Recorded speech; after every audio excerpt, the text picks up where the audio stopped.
Bonjour à tous, on est ici même à Bassin-Labo comme d'habitude dans l'émission Zigzag où on va parler non pas de politique aujourd'hui, mais on va parler de religieux, mais on va parler de cette liaison, on va parler de cette possibilité de lier, de faire une liaison entre la politique et la religion. Ces derniers temps, on en a parlé beaucoup, mais pour ça, aujourd'hui, on va pas faire un débat, parce que les débats, c'est consacré au... Consacré, non, pas consacré, le mot ne va pas là aujourd'hui, c'est destiné aux politiques. Nous, on n'est pas des politiques, mais Midien Geminal qui est avec nous. Comment ça va, Midien, hein? Bonjour. Où les gorgés de questions. Oui, mais je veux connaître un bon pays à faire parce que, en fin de compte, à moi, je veux connaître, mais je veux que de monde aussi, parce qu'il y a un bon pays de monde, il doit être comme moi. Il ne comprend pas comment, la manière de causer des gens.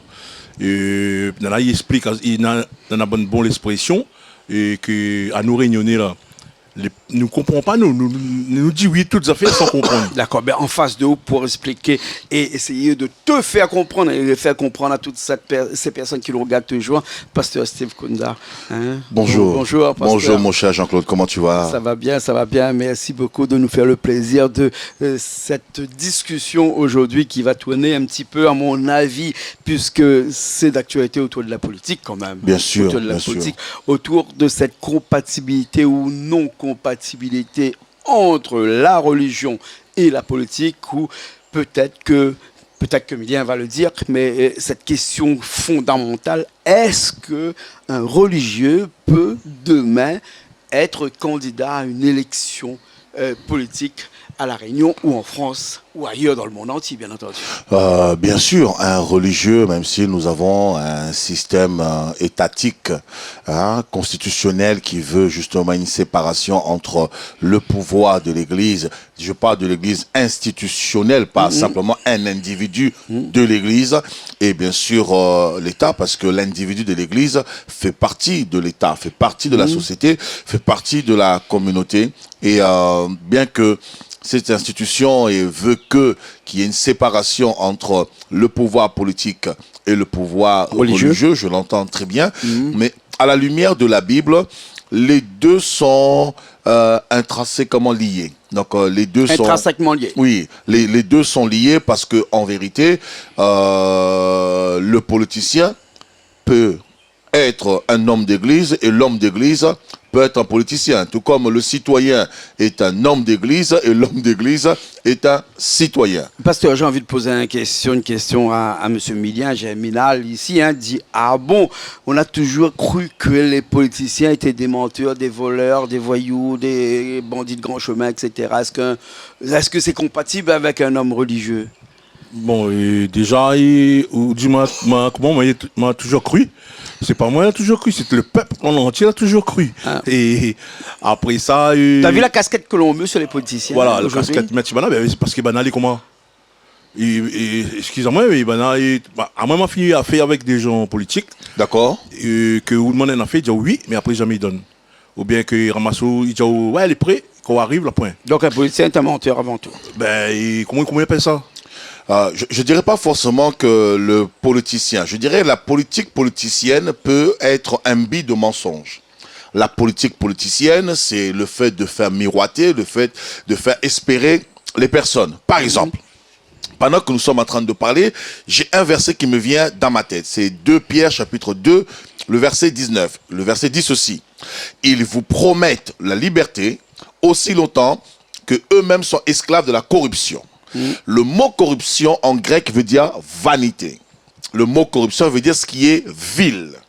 Donc cela veut dire quoi? Cela veut dire que lorsqu'une personne est dans une position d'autorité et que elle va faire miroiter des choses aux personnes pour que les personnes se rallient à son parti, pour que les personnes se rallient à elle, une fois que les personnes sont ralliées à elle et lui donnent une forme de légitimité et que la personne ne fait pas ce qu'elle a dit, oui, c'est du mensonge. Et c'est ce que la Bible dit dans 2 Pierre, chapitre 2, verset 19. Moi, si vous m'accordez de lire la Bible, je lirai la Bible, sinon je parle comme ça de tue-tête à haute voix.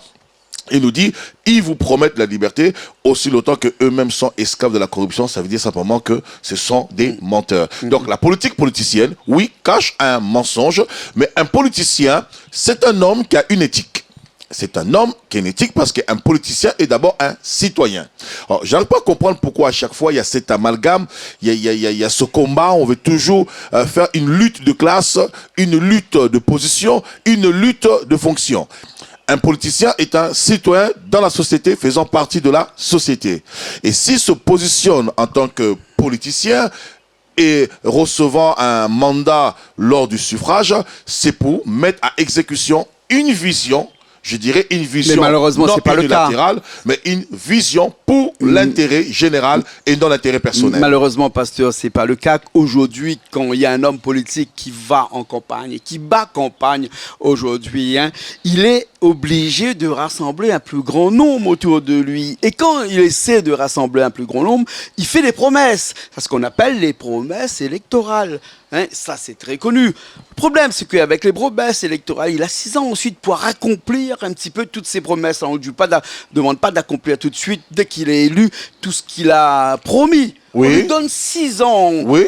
pour les municipales, parce qu'on a Pour les municipales, nous sommes dans les 5 ans municipales. pour le présidentiel, mais bon, là, on est de la municipale. c'est 6 ans, difficile. 6 ans, 6 ans. Oui. 6 ans après, ils n'ont pas fait ce qu'ils ont promis et ils reviennent au devant de la scène Pour faire les les mêmes 23 communes Oui. de l'île, parce que... On a 25, on a 25. Non, Oui, non, non, non, non, non, pas la rivière Saint-Louis. Hein. Non.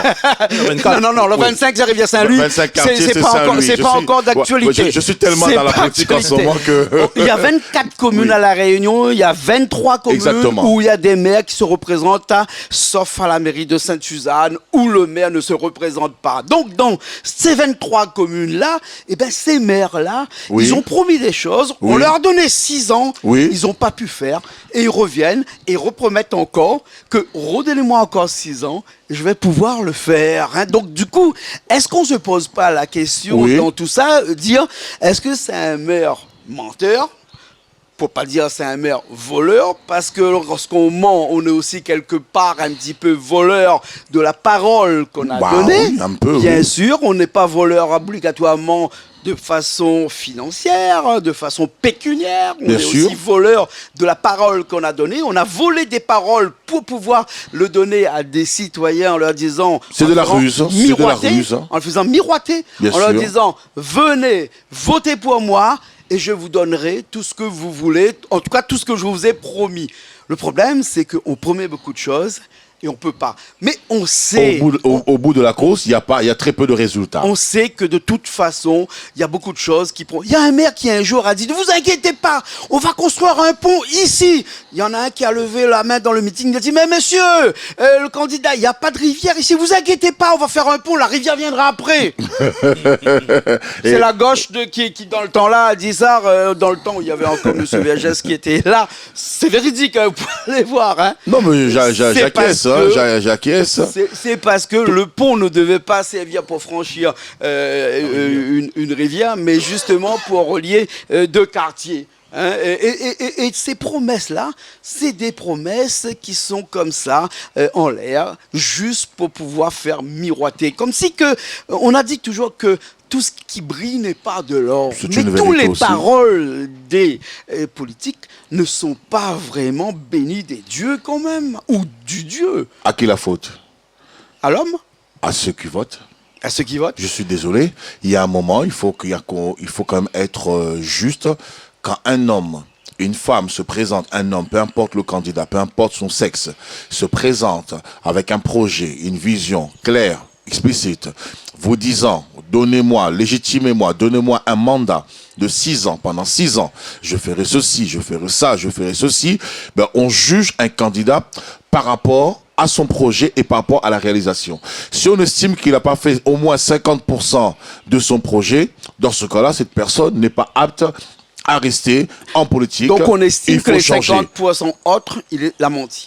Bah bien sûr, si au moins, pas forcément menti. Après, on juge les causes. Moi, j'aime souvent dire, on doit quand même juger les causes avant les conséquences. Bien Donc, sûr. on juge quand même les causes. Qu'est-ce qui a fait que la personne n'a pas pu emmener à terme les 50% restants? Là, on peut savoir, est-ce qu'il y a une crise qui est arrivée, comme on a connu la crise du Covid?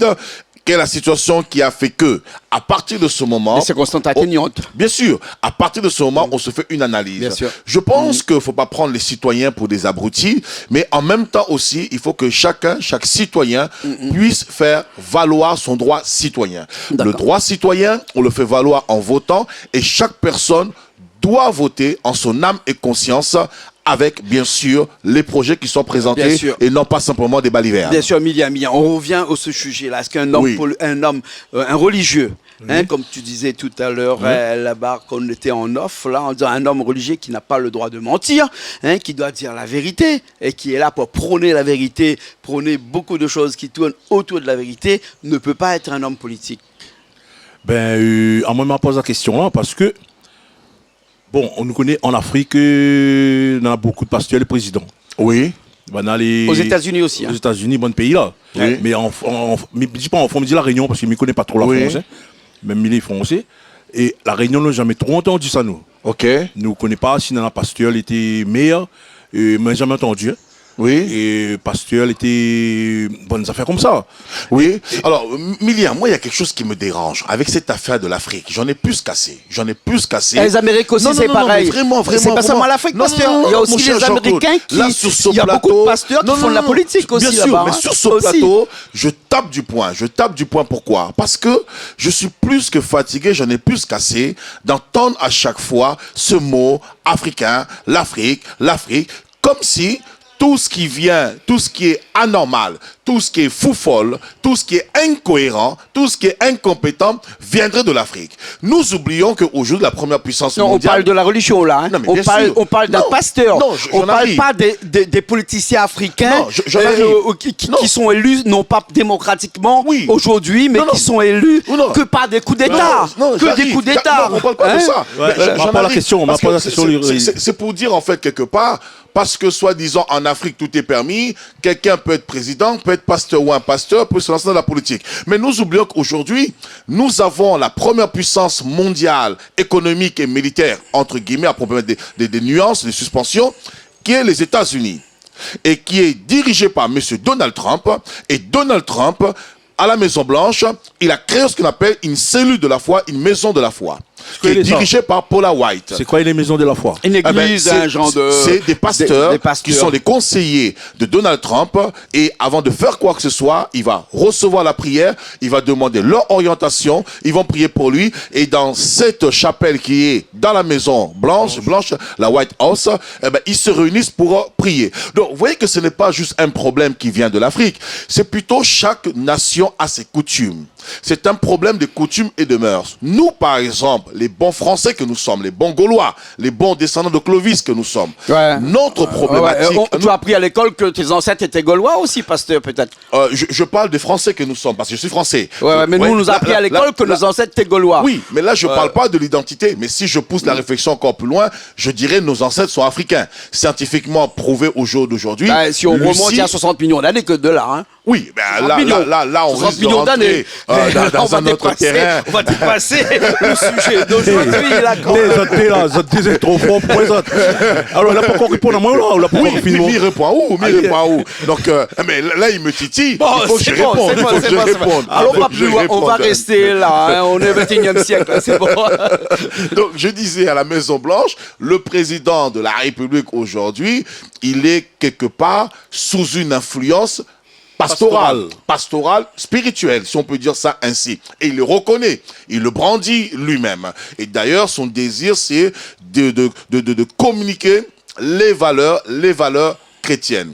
Je ferme cette parenthèse, je reviens à notre cas, l'île de la Réunion, parce que nous sommes réunionnais. Aujourd'hui, ça fait 5 ans et demi, je vis à l'île de la Réunion. Ouais, mais vous n'avez pas parlé trop beaucoup de l'Afrique. Hein. Vous avez dit qu'on ne veut pas parler de l'Afrique aujourd'hui. Vous avez assez entendu parler de l'Afrique. On n'a pas entendu parler beaucoup de l'Afrique. Là, vous avez parlé de l'Amérique. Non, bien sûr. Vous n'avez pas parlé de l'Afrique. Mais que dire de tous ces pasteurs qui sont africains aujourd'hui et qu'on le voit sur les réseaux sociaux, qui sont sapés comme jamais à la Gims, et qui voyagent en jet privé et qui créent dans l'incompréhension réunionnaise et française cette attitude qu'on n'arrive pas à se dire que comment ça se fait qu'un homme religieux, quelqu'un qui prêche l'amour de Dieu, qui prêche la religion, qui prêche la Bible, et avant d'être... Il n'est même pas président, mais il a un train de vie présidentiel. Bon, moi, sur ce plateau, j'ai l'impression que je suis en guerre. Non, on le voit souvent.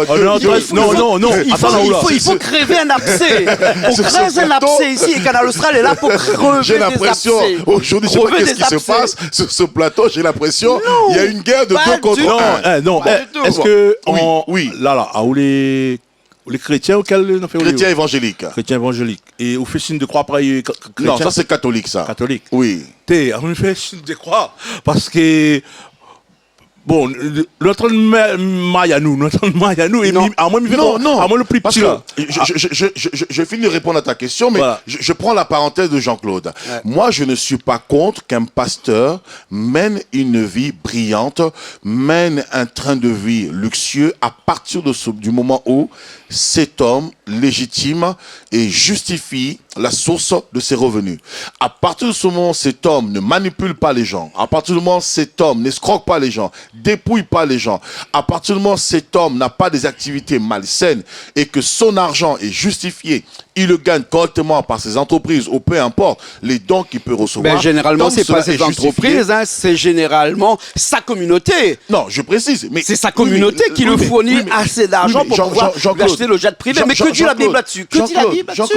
Mais la Bible ne l'interdit pas. Jésus avait une bourse. Est-ce que pour prêcher au nom de Dieu, moi j'ai vu quelque chose qui est catholique dernièrement et je suis monté au créneau là-dessus, ici à La Réunion, des catholiques sont arrivés avec des images de Jésus à l'arrière et qui ont fait payer à peu près 8000 personnes 40 € l'entrée. Pour les images de Jésus. Pour les images de Jésus. Ouais, ben voilà, ça c'est des balivernes, ça c'est des bêtises qu'on doit dénoncer publiquement, mais n'empêche que là nous parlons par exemple des pasteurs qui vivraient un train de vie luxueux, mais excuse-moi, le père même de l'église catholique, il a une pape mobile. La pape mobile, c'est pas une Twingo. Bon, sans faire de la publicité pour Renault, la pape mobile, c'est pas une Fiat. La pape mobile, c'est un cylindré allemand. Et ce cylindré allemand, il est bien doré. Mais c'est pas à lui, ça appartient à une communauté.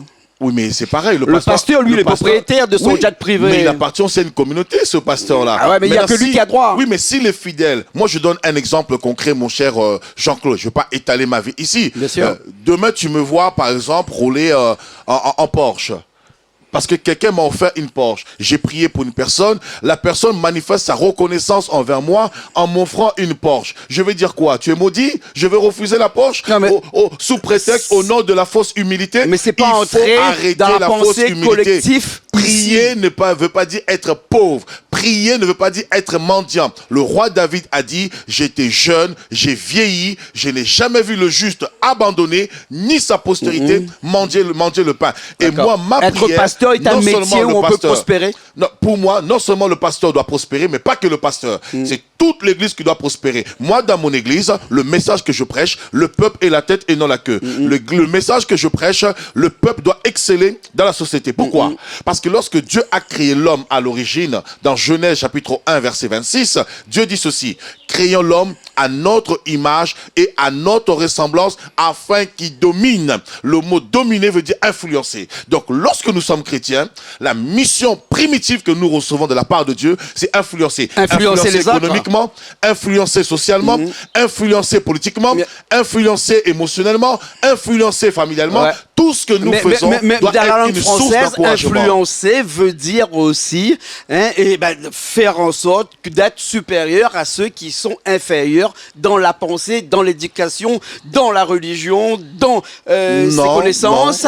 C'est-à-dire que lorsqu'on est au-dessus de tout ça, on influence les autres. Donc vraiment, bien sûr, on ne peut qu'influencer quand on est un modèle. Comment peut-on influencer quelqu'un si on n'est pas un modèle? Il y a le Saint Paul, on parle de Saint Paul. Allez, tiens, je vais prendre 1 Corinthiens 11. Allez, comme ça on ne dira pas c'est la parole du pasteur Kunda. On va lire ça dans la Bible. 1 Corinthiens 11, l'apôtre Paul dit ceci, le Saint Paul, 1 Corinthiens 11, verset 1. Soyez mes imitateurs comme je le suis moi-même de Christ.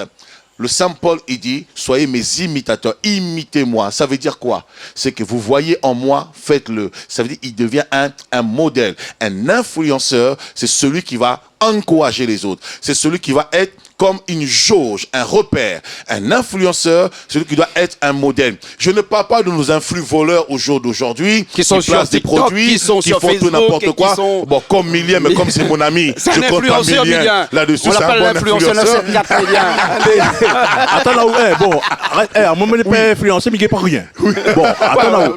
Influenceur Alors, qui... je te taquine. Voilà. Non, mais connaît, vous pouvez taquiner. Moi, comment, vous connaissez où Miguel n'est pas rien. Donc, Domoun, Oui. si jamais un jour, tu vas me faire la politique avec le pasteur Kunda, tu peux voter pour nous. Non, mais sérieusement. Alors, sérieusement. Est-ce que, à vous en tant que pasteur, hein, Oui. ou les sur une liste électorale, ou bien où ça fait la politique? Oui, je suis sur On une liste a électorale. l'intention de faire la politique.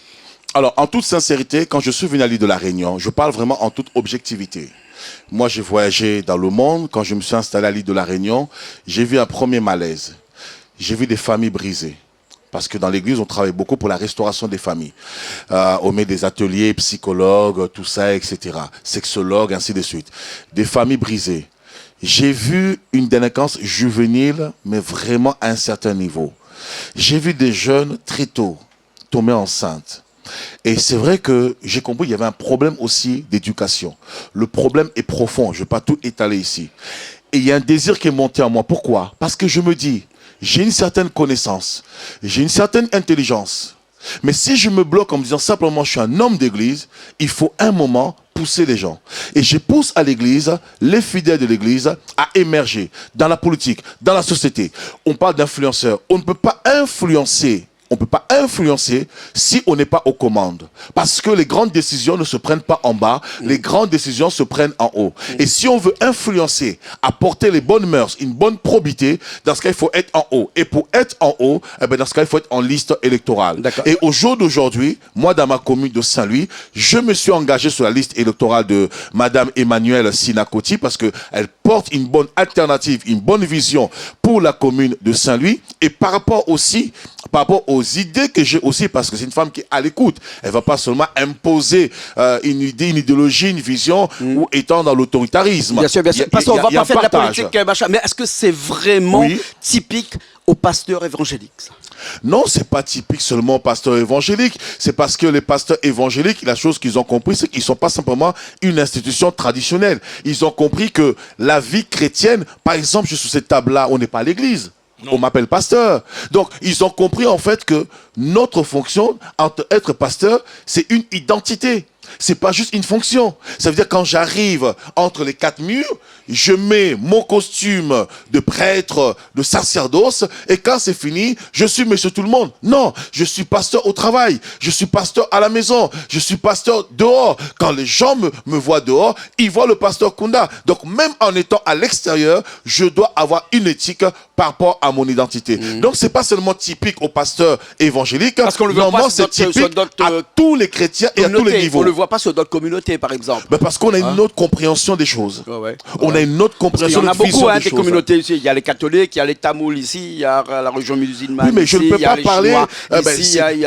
Mais pourquoi si les communautés sont limitées. Aux pasteurs évangéliques. Parce que les pasteurs évangéliques, ils sont sortis des traditions, ils sont sortis des coutumes. Les traditions nous tuent. Ne touche pas ça, ne mange pas, ne goûte pas. J'ai vu une femme de 45 ans la semaine dernière et elle me dit, mais c'est fou, moi j'étais dans l'hindouisme toutes ces années et je ne sais pas qu'est-ce qui s'est passé. Je suis parti à une fête, j'ai mangé de la viande et je suis rentré chez moi, je commençais à avoir peur, je tremblais, etc., etc. Et je me suis rendu compte que, on peut manger de la viande. Mais c'est la tête. Mais parce que c'est les traditions. Oui, non, mais les traditions nous tuent. Mais il a été influencé alors. Mais parce que les traditions nous tuent. Son prêtre. Les coutumes nous tuent. Et les coutumes nous privent d'un certain bonheur. Dieu n'est pas là pour tuer l'homme. Dieu est là pour la liberté de l'homme. D'ailleurs, la liberté d'expression, la liberté d'exister, la liberté en tant qu'être n'est pas quelque chose qui a été inventé par l'homme. C'est quelque chose qui vient de Dieu. Ah tiens, je vais lire cela. Allez, permettez-moi s'il vous plaît. De toute façon, tout ce qui est, comme disait un grand copain à moi, un politicien, il dit tout est politique. Traverser la rue pour aller déposer ses enfants à l'école est politique. Donner à manger à son chien est politique aussi parce qu'on a acheté à manger pour son chien. Tout ça est issu de la politique. Donc du coup, tout ce qu'on pourrait dire aujourd'hui vient de Dieu parce que non plus là, tout n'est pas politique, mais tout est religieux. Tout est religieux. La preuve, mon cher Jean-Claude, comme ça on dira pas que c'est moi, c'est ma Bible. Est-ce que c'est possible de lire, hein? Voilà, suivez très bien. C'est Jean-Claude qui lit, c'est pas le pasteur Kounda. Le chapitre 5, verset 1. Oui. C'est pour la liberté de Christ pour la liberté que Christ nous a affranchis. Demeurez donc ferme. Et ne vous laissez pas mettre de nouveau sous les jougs de la servitude. Oui. Continuez. Amen. Voici moi, Paul, je vous dis que si vous faites circoncire Christ, circoncire, je sais pas trop le mot, mais tu vas me dire tout à l'heure. Moi, circoncire, je sais circonscription, c'est-à-dire couper le petit zizi du machin. Voilà, Christ ne vous servira à rien. Ça veut dire quoi? Jésus est venu. Donc ça, c'est des traditions qui sont. Mais c'est des traditions techniques et non pas religieuses. Mais oui, c'est humain.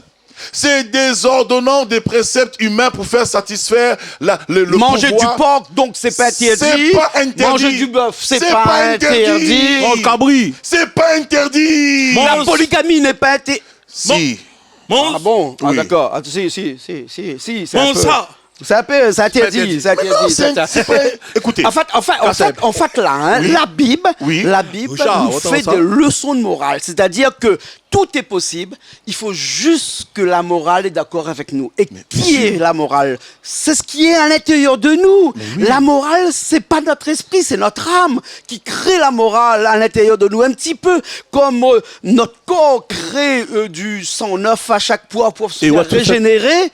Et bien, notre esprit, pas notre esprit, notre âme crée de la morale pour faire en sorte que l'on ne bascule pas tous les jours dans ce qui est bon ou ce qui est pas bon. Enfin, en tout cas, tout ce qui est pas bon. L'explication que mon cher Jean-Claude a donnée, j'ai même pas un mot à rajouter parce que la morale fait partie des 10 commandements dans Exode chapitre 20 et Dieu a gravé cette morale, ces 10 lois, des 10 commandements, où ça? Dans le cœur, dans l'âme. Alors Jean-Claude, félicitations. La morale est la barrière, mon chapeau. et la barrière invisible qui empêche Michel de tomber. Oui. Vous entendez, on parle de ça là, tout est pas interdit. Oui. Et les vrais vraiment, parce que, enfin, me dit les vrais moi, parce que à nous là, en tant que chrétiens, là toujours dit à nous, le vendredi, ils mangent pas la viande. Écoute, ça vient d'où? Attends, mais il me connaît pas. À moi, il vient de parents, des grands-parents, comme tout réunionnais. Il vient de l'arrière. Et un jour, le pape, quand il est venu à la Réunion, l'a mis sur la pompe. Le parvis de... La Trinité. La Trinité, exactement. Mettez là, hein, j'avais 12 ans. Moi, j'étais prêt à travailler dessus, j'étais prêt à travailler pour niveler, pour les gens venir voir le pape. Oui. Et c'était vendredi saint, je crois. Oui. Et il a mangé cabri. Attends, nous ne mangeons pas la viande, nous les chrétiens. Oui. Le vendredi. Le prêtre l'arrivée, il a amené un sandwich pour tout le monde. Jambon beurre. Ah bah. Après, il dit, mais mon père, aujourd'hui, vendredi saint, il ne mange pas la viande, nous. Il a mangé. Non, maman il m'a dit, mon père. Non, attends, m'a dit mon père. Oui. Il ne mange pas la viande le vendredi. À nos réunionnais chrétiens, ne mangent pas la viande. Et le prêtre l'a dit, qui ça l'a dit où ça? Et où ça l'écrit ça? Oui. Il a dit, si il amène la viande pour ça, ça veut dire qu'il peut manger le vendredi saint, n'importe quand il mange la viande. Voilà, les traditions des hommes. On est limité que pas de morale, comme on disait. Qui nous limite, qui nous tue, alors que Dieu nous a affranchis. La liberté, la démocratie, la liberté qu'on veut donner au peuple, Dieu nous la donne au travers de la Bible. Lorsqu'on lit la Bible, on est un homme accompli. Le problème, c'est qu'à chaque fois qu'on refuse la Bible, malheureusement, on s'accomplit à moitié. Moi, j'aimerais revenir sur un sujet qui est très intéressant. On parle des politiciens. Le mot politique, en grec, veut dire politeia. Politeia veut dire s'occuper, assembler ou assiéger pour s'occuper des affaires de la cité. Si on estime que telle personne qui nous gouverne est un menteur, est un escroc, dans ce cas-là, pourquoi ne pas prendre un homme d'église qui a une certaine probité et qui va permettre aussi de nous conduire avec une certaine équité, c'est-à-dire une certaine justice. Au moins, ce qu'il dira, il le fera, ce qu'il fait, il le dit. Les choses sont concrètes et claires. Est-ce que les hommes d'église, tout est parfait? Non, l'être humain n'est pas parfait. Seul Dieu est parfait. D'accord? Nous sommes parfaits par la grâce, par la foi. Maintenant, ce qui nous permet d'être juste, ce n'est pas par nous-mêmes, par nature. Ce qui nous permet d'être juste, c'est la morale de la parole de Dieu. Lorsqu'on se soumet à cette parole, forcément, ce qu'on fera sera bon. Lorsqu'on s'égare, c'est ce que je disais, tant que l'homme s'égarera, ou tant que l'homme se retirera, tant que l'homme refutera cette parole, automatiquement, comme tout à l'heure disait bien Jean-Claude, l'homme n'aura pas de limite. Et à partir de ce moment, l'homme sera en roue libre totale. Exactement. Il n'y aura pas de garde-fou. Et là, vraiment, et comme dans la parole où ce qu'a dit Jean-Claude. Et comme dans la parole où j'ai Oui. lu tout à l'heure, on parle de circonscrit, il faut vraiment se mettre en mémoire que la circoncision était un acte médical avant d'être un acte religieux. Mais acte religieux, c'est on ça. a pris l'acte C'est ça. médical, on l'a transformé en acte religieux pour C'est que un les parallèle. gens puissent Comprendre. mieux acquiescer C'est le ça. fait qu'il faut faire une circoncision, Une circoncision du cœur. pour éviter d'être malade. C'est ça. Parce qu'il Bon. y avait toute une maladie qui Ah collait ben, autour je du crois que prépuce. Jean-Claude, si et tu continues qui- comme ça, tu finiras pasteur. Hein. Alors, je pense mais ça demande une C'est pas affaire. parce que c'est une Oh. logique. Et- Pourquoi on mangeait pas de porc? Parce que le porc dans le temps. Ils en ont plus de il temps de avait- réponse que moi, il ça, là. était pas Bah, bien. ouais, oui. Maintenant, moins de temps que ça, moi, là. Ouais, on va finir là parce qu'on est un petit peu. à la bourre question, dans le question, temps. Vas-y, vas-y, pose vas-y. M. Kunda. Oui.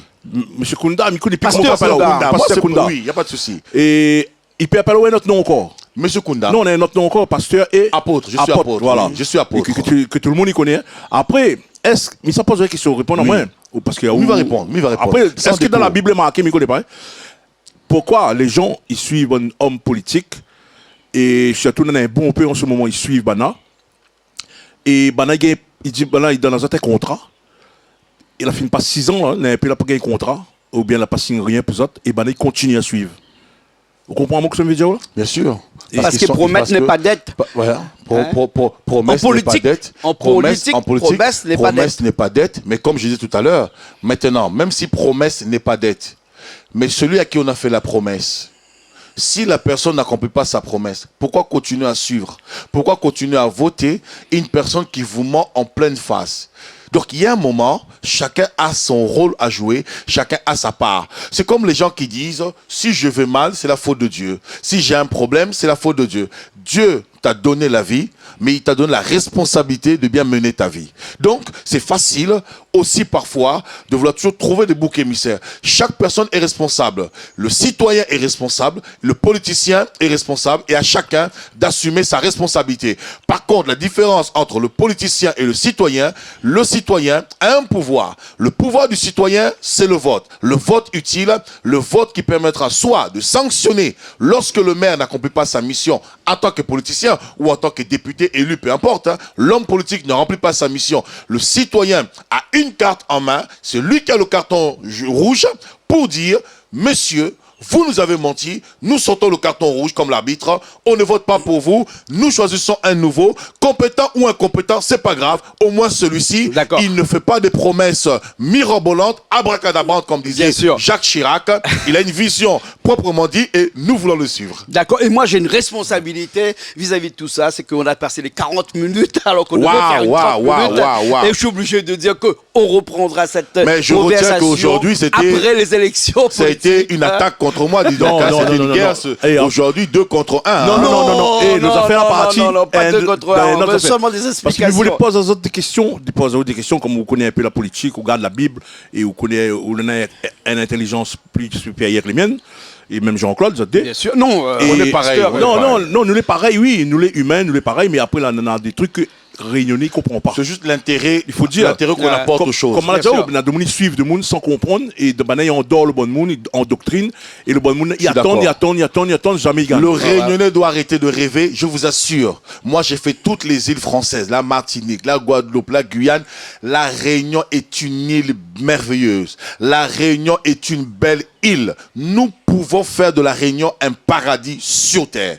Le temps est venu où le peuple réunionnais doit éclairer ses lanternes. Le temps est venu où le peuple réunionnais doit plus accepter simplement des promesses en l'air. Le temps est venu où le peuple réunionnais doit se lever. J'appelle les Réunionnais à se lever, à s'étudier, à se cultiver, à prendre leur île en main parce que l'avenir de cette île dépend de chacun d'entre nous et particulièrement par notre vote utile. Merci en tout cas, beaucoup, merci mon cher pasteur. Merci Jean-Claude. Paco.